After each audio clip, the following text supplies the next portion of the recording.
beans and maybe some guacamole, some tomatoes, and of course, lots of cheese. Like, just pile it on.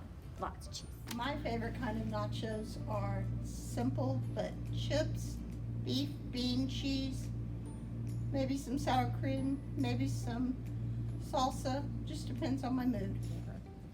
I like chili and cheese on my nachos. I like jalapeno peppers and sour cream.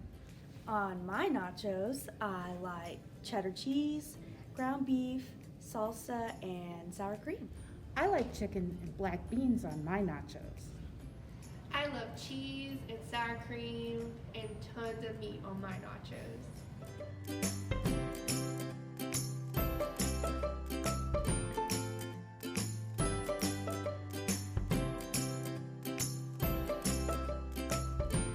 Are you hungry now? Well, let's find out how those nachos were invented. This biography is called Nachos, Nachos, the story behind the world's favorite snack. It was written by Sandra Nickel and illustrated by Oliver Dominguez.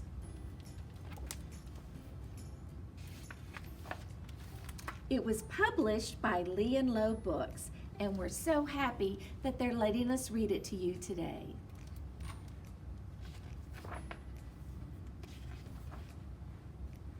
In 1895, a baby boy was born in northern Mexico. His name was Ignacio Aña, and like a lot of Ignacios, he was called Nacho for short. Nacho's parents died when he was young, and he went to live with a foster mother. He loved to sit in the kitchen while she made quesadillas. She warmed corn tortillas, folded cheese inside, and toasted them until they were golden on the outside and melted on the inside. Nacho ate up one quesadilla after the other.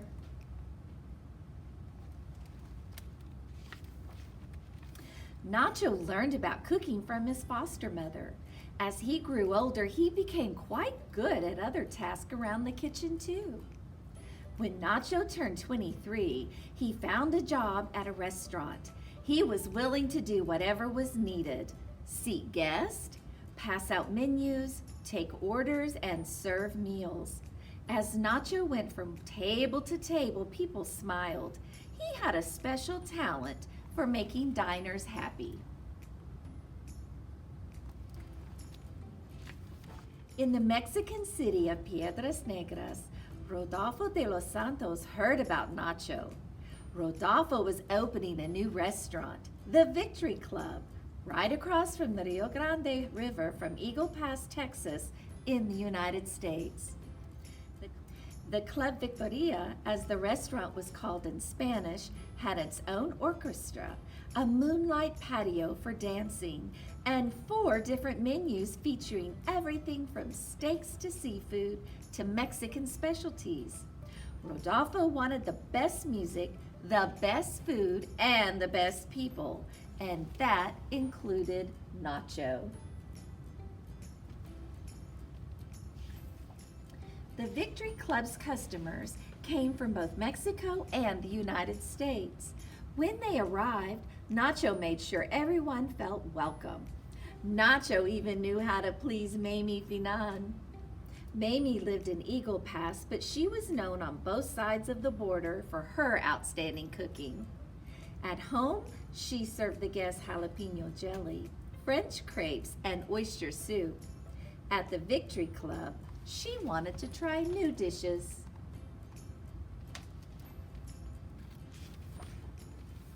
One afternoon in 1940, during the Victory Club's quiet hours between lunch and dinner, Mamie walked in with 3 friends. "Nacho, we're tired of the usual type snacks," Mamie said. "Do you think you could whip us up something new, something different?" Nacho smiled and headed for the kitchen.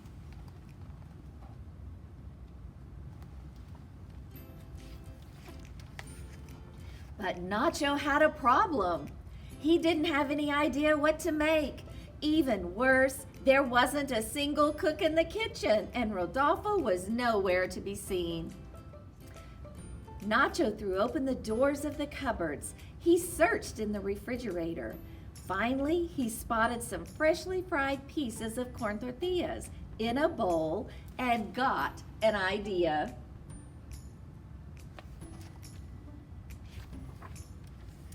Nacho carefully spread out the tortilla pieces on a platter. He sprinkled them with cheddar cheese and topped each piece of tortilla with a strip of pickled jalapeno pepper. As a last touch, he put the tortillas in the oven until they were golden and melted, just like his foster mother's quesadillas.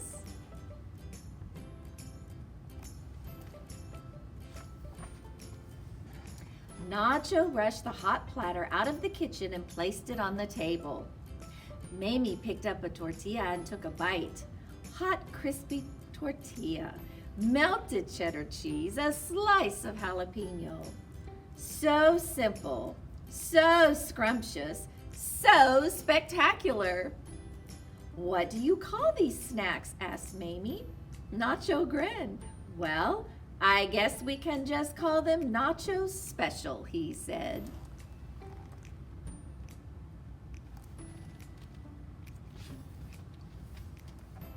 Mamie and her friends ordered another platter and another. They ate until not a single bit of the crispy new snack was left. When the women finally left a couple of hours later, Nacho had already gone home. But on their way out of the Victory Club, the women came across friend after friend arriving for dinner. They told everyone to order the delicious new dish, Nachos Special.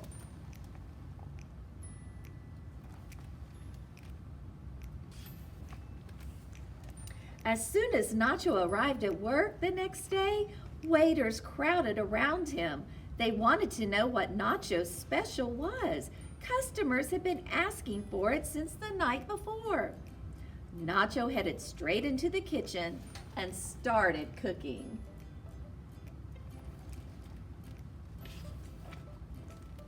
Rodolfo watched his customers eat.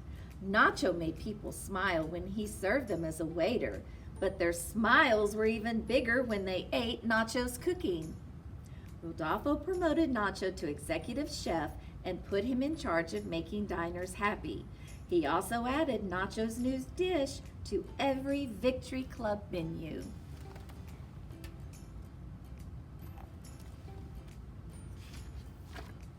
Year after year, word of Nacho's Special spread.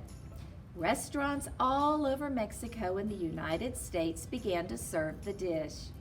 Some added beans, some added guacamole, and somewhere along the way, restaurants started calling the dish simply Nachos. People still traveled to Piedras Negras. They wanted to eat nachos in the city where they were invented. Even a president of the United States and famous Mexican and American actors came to try the crunchy, cheesy, spicy snack.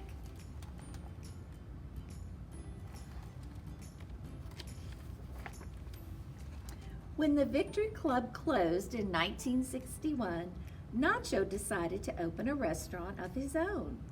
He found a place in Piedras Negras, set up tables and chairs, wrote out his menu, and made sure to have plenty of tortillas, cheddar cheese, and jalapeno peppers on hand.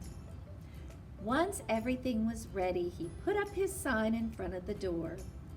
He called his restaurant Nachos, and his most popular dish was, of course, Nachos.